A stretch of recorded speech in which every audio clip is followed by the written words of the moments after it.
Salam, salam damai sejahtera bagi kita semua. Kembali kita ketemu di channel Renungan Firman Tuhan. Tujuan renungan ini supaya setiap orang yang percaya kepada Tuhan, yang sedang mengalami tantangan masalah hidup di dalam kehidupannya, mendapatkan kekuatan yang baru dan dapat dipulihkan, dikuatkan melalui kebenaran firman Tuhan. Itulah sebabnya channel ini hadir bagi kita, supaya bertujuan bahwa kita tidak putus asa dalam setiap persoalan masalah yang kita alami. Bahkan kita juga mengerti bahwa di dalam persoalan itu ada Tuhan yang selalu menyertai dan memberikan kekuatan kepada kita. Itulah sebabnya tiap-tiap hari kita akan merenungkan kebenaran firman Tuhan. Sebelum kita merenungkan kebenaran firman Tuhan, terlebih dahulu kita berdoa di hadapan Allah. Bapa yang ada di dalam surga, yang penuh kasih di dalam setiap kehidupan kami. Kami bersyukur bahwa Tuhan selalu ada bersama kami, yang tidak pernah mengenal musim di dalam kehidupan kami. Itulah sebabnya kami sebagai anak-anak Tuhan yang tetap percaya di hadapan-Mu, kami serukan di hadapan-Mu, berikan bagi kami roh-Mu, berikan bagi kami kekuatan, sehingga semasa kami ada di dalam dunia, kami layak dikatakan bahwa anak-anak Tuhan, karena kami mampu mempertahankan iman kami di hadapan Tuhan. Terima kasih Bapa, berikan bagi kami roh-Mu, sehingga kami mengerti, memahami, dan kami tahu bahwa selalu ada Tuhan bersama-sama dengan kami. Terima kasih Bapa. Inilah doa dan permohonan kami. Dalam nama Tuhan Yesus kami berdoa. Amin. Renungan kita pada saat ini kita ambil di dalam kitab Markus pasal 2 ayat 13 sampai 17. Lewi pemungut cukai mengikut Yesus. Sesudah itu Yesus pergi lagi ke pantai danau, dan seluruh orang banyak datang kepadanya, lalu ia mengajar mereka. Kemudian ketika ia berjalan lewat di situ, ia melihat Lewi anak Alfeus duduk di rumah cukai, lalu ia berkata kepadanya, "Ikutlah aku." Maka berdirilah Lewi lalu mengikuti dia. Kemudian ketika Yesus makan di rumah orang itu, banyak pemungut cukai dan orang berdosa makan bersama-sama dengan dia dan murid-muridnya, sebab banyak orang yang mengikut dia. Pada waktu ahli-ahli Taurat dari golongan Farisi melihat bahwa ia makan dengan pemungut cukai dan orang berdosa itu, berkatalah mereka kepada murid-muridnya, "Mengapa ia makan bersama-sama dengan pemungut cukai dan orang berdosa?" Yesus mendengarnya dan berkata kepada mereka, "Bukan orang sehat yang memerlukan tabib, tetapi orang sakit. Aku datang bukan untuk memanggil orang benar, melainkan orang berdosa." Tema kita pada saat ini, panggilan yang mengubah arah hidup. Panggilan yang mengubah arah hidup. Kesuksesan seseorang atau sebuah perusahaan dapat dicapai bila mereka memiliki prestasi yang membanggakan lingkungan sekitar. Namun di sisi lain, kita melihat ada sebagian orang yang tidak bisa melihat kelemahan dirinya sendiri sehingga menghalangi kemajuan yang seharusnya dapat dicapainya. Dalam narasi yang dituliskan oleh Markus ini, kita melihat bahwa ada pemimpin agama yang memiliki pandangan bahwa dirinya sendiri adalah orang yang baik dan orang lain adalah orang yang berdosa, bahkan layak masuk neraka. Dengan kata lain, sulit bagi mereka untuk mengakui bahwa di hadapan Allah diri mereka adalah manusia berdosa. Sebab itu ketika mereka melihat Yesus bergaul dengan si pemungut cukai, mereka sangat marah. Oleh sebab itu Yesus menyatakan bahwa hanya orang sakit yang membutuhkan tabib atau dokter. Dengan demikian Yesus menyatakan dengan tegas bahwa dialah juru selamat manusia berdosa, yang dapat untuk mengingatkan bahwa semua orang berdosa dan membutuhkan Kristus untuk menyelamatkan mereka. Sebab itu perkataan Yesus ketika menyembuhkan orang lumpuh, "Hai anakku, dosamu sudah diampuni."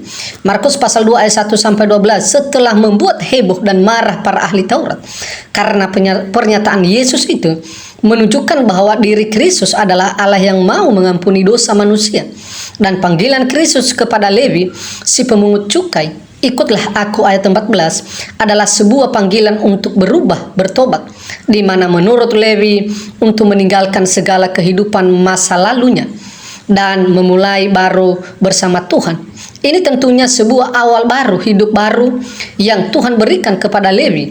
Orang berdosa yang sudah menerima pengampunan Tuhan dan yang menjalani panggilan hidup sebagai murid dan yang mengabdikan seluruh hidupnya bagi Tuhan Yesus Kristus. Dalam perjalanan hidup kita, ingat bahwa Tuhan Yesus Kristus telah memanggil kita untuk menjadi percaya dan mengikutinya sebagai seorang murid, yaitu dengan mengikuti teladan hidupnya. Tanpa kecuali, oleh sebab itu kita disebut sebagai murid Yesus Kristus. Bapak, Ibu, dan Saudara yang dikasihi oleh Tuhan Yesus Kristus, di bagian ini adalah mengajarkan kepada kita di mana ada orang yang menilai dirinya bahwa orang itu atau dirinya adalah orang suci atau orang saleh. Tetapi bagi Tuhan bukan soal casing yang dia lihat, tetapi yang dia lihat adalah hati. Boleh saja kita berkata baik, boleh saja kita berwibawa ketika kita berkata-kata, dan juga bisa saja kita berpakaian jubah putih dan seolah-olah kita ini adalah bukan berada di dalam dunia, tetapi berada di dalam sorga. Tetapi padahal sesungguhnya bahwa kita tidak menyadari bahwa kita ini tidak lebih baik dibanding dengan orang lain. Bahkan kita lebih berdosa kepada orang lain karena kita tahu kebenaran, tetapi kebenaran itu tidak hidup di dalam hidup kita. Itulah yang diberikan oleh contoh Yesus kepada orang-orang Farisi dan orang-orang Saduki dan juga kepada ahli-ahli Taurat, bahwa jikalau kamu atau jikalau ibadahmu itu tidak lebih baik dibanding dengan orang lain, maka sia-sialah ibadahmu itu di hadapan Allah. Dan sama juga ketika Yesus bergaul dengan pemungut cukai, di mana mereka mengira bahwa pemungut cukai adalah orang yang paling berdosa di hadapan Allah. Tetapi Yesus menyatakan kepada mereka yang memerlukan takbir itu adalah hanya orang sakit.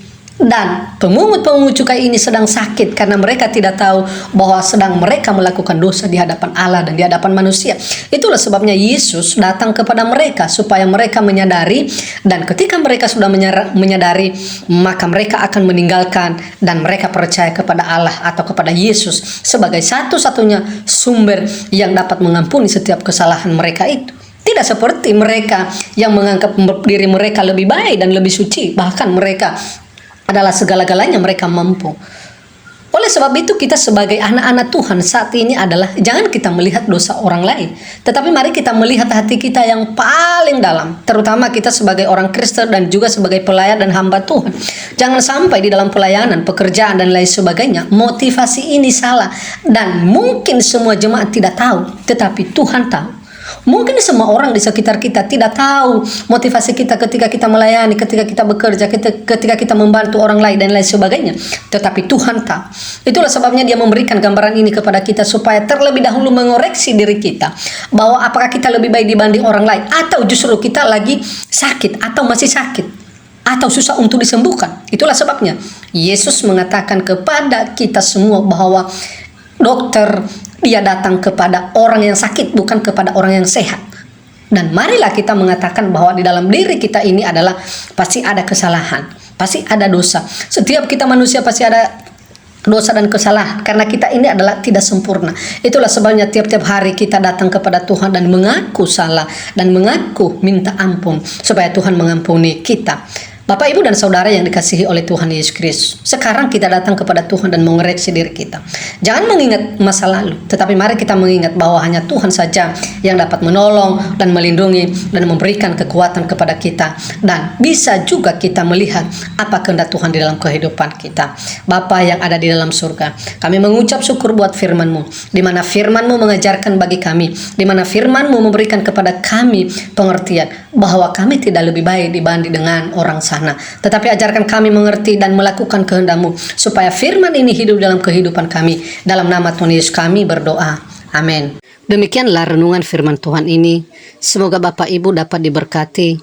Jika Bapak Ibu diberkati melalui renungan ini, silakan like, komen, dan subscribe, atau tinggalkan pesan-pesan di kolom komentar, atau juga pokok-pokok doa yang bisa kami doakan bersama-sama.